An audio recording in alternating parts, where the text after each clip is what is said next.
Hello everybody, welcome to Brands Hatch Circuit. This is not old vintage circuit, it's today's circuit as Assetto Corsa Ultimate Edition let me have it.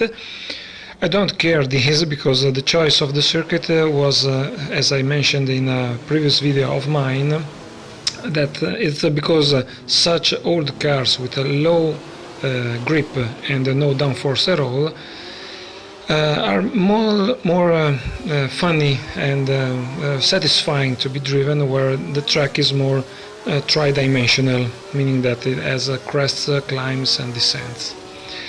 Okay, why these cars today? Well, the cars from the 50s, as I mentioned in that video I was talking about, in my humble opinion, are more fun to be driven because of their intrinsic characteristics.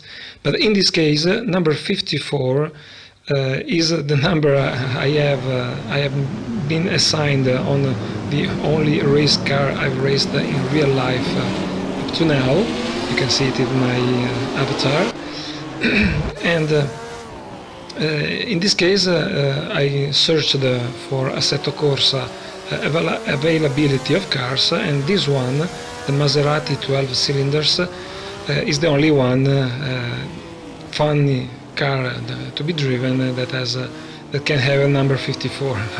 Okay, I know that I couldn't make reskinning works, but you know, when you set up a servers and wait for anyone to join, it's better have the app as it is the problem. Yes, as it is in its original shape, content I mean.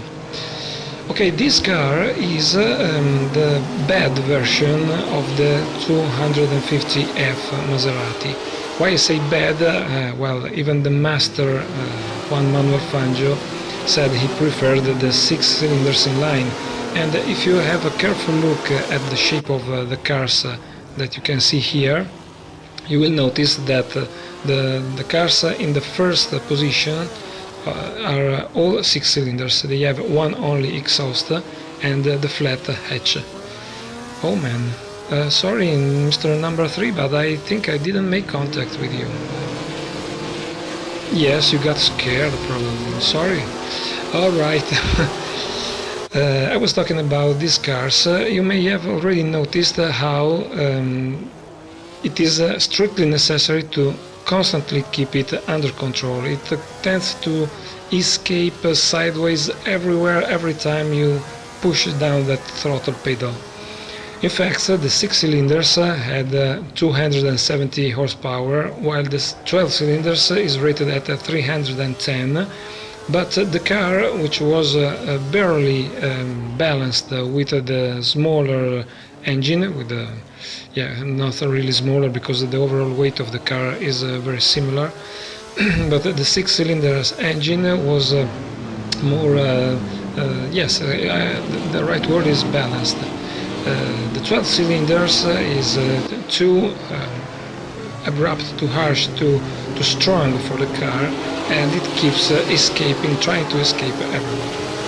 Yet I was really surprised because despite I left all things as default, so 99% AI skills and I believe something around 70% as aggressivity, as you can see here, I climbed the grid up to the first positions. Now I'm struggling with number 6.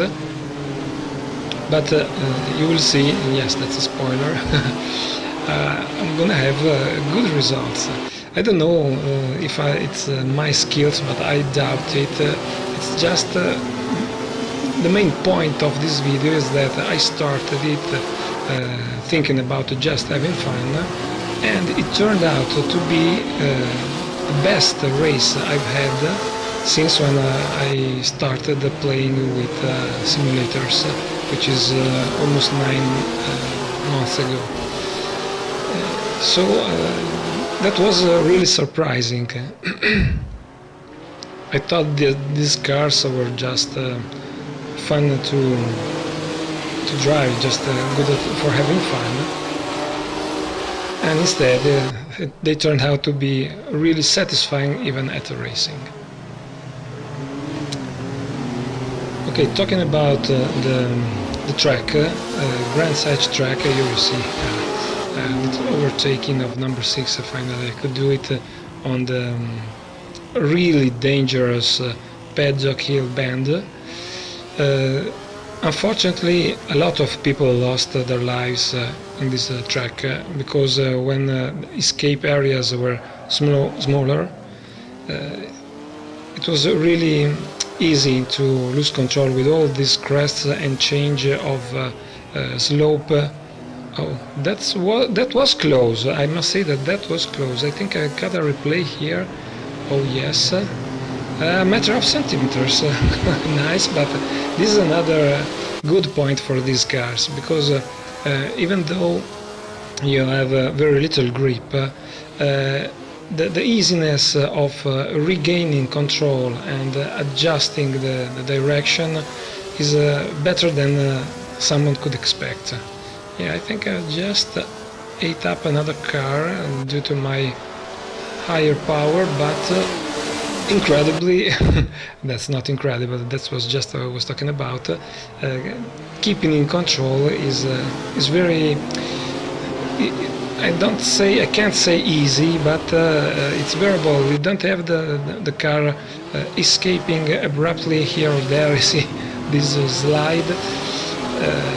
You can realize what's going on, what's gonna happen, and do something quite instinctively with steering and throttle to keep it inside the path, the racing line you would like to have. But chattering, keeping on chattering, now I'm in second position and aiming for the top of the grid. This is the main straight after the Clark curve, and that's again the most dangerous part of the track. You must lose speed, but be careful at braking, and the car goes sideways, but again with throttle and steering you can manage to keep it. So this honestly was the most beautiful and satisfying overtaking I've made since when I started playing against AIs. So replay and replay of the replay, that's gonna become, as you may have noticed, my main title of every video, and another replay because it's too good. But there's a little glitch from Assetto Corsa graphics, because you see that backfire that lasted for very, very long. Now this 6 cylinders is trying to cross the trajectory in order to be able to gain again the place, but I escaped. I don't know if it's my skill, I doubt it.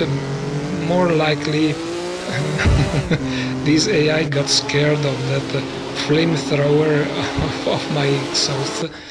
So now let's add for the last 2 laps, 1 lap and a half indeed. And that's where troubles start, because now it's the pressure of keeping the position and a reasonable advantage for little mistakes and not to get overtaken again. But the last lap is always troublesome, because from a psychological point of view, you know, the syndrome of the last lap moves me to make a whole lot of mistakes. So here we are, last lap is gonna start. I've got some small advantage, always sideways, always keeping on control.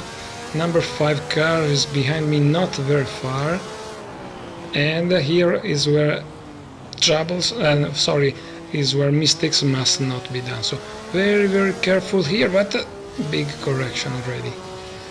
And check mirrors. I don't see him. Yes, it's there. Careful. Go slow. Don't do weird things. Careful in opening throttle.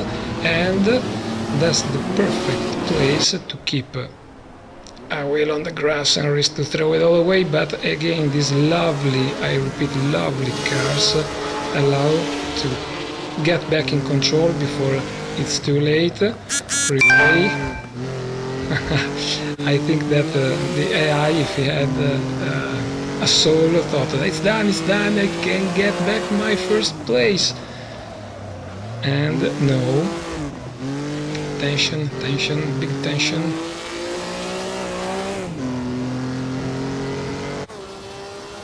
I have still some advantage, but I see him in the mirrors. Gain 200 kilometers per hour, brake, slow down, keep tight, don't lose the right path, the right line. Is behind, but not so far, but not so close indeed. Westfield bend, big correction, but I'm on. I didn't escape out of the track without wanting. Another difficult turn. You see how the slope changes. This is another one, quite slow. You must do in second gear and remember not to lose traction. My opening is still in my mirrors, but not so close. Fortunately, these wheels, these tires don't overheat so much and so quickly in turns when sliding too much. Last corner full of mistakes, weaving all the way, but I'm still on. Now there's just the finish line. And it's done. It's victory, unexpected victory. And for the tension, you may notice that I'm stopping at the side of the track just to take a piss. Alright, thanks Maserati, thanks Assetto Corsa, thanks you for watching. See you next race.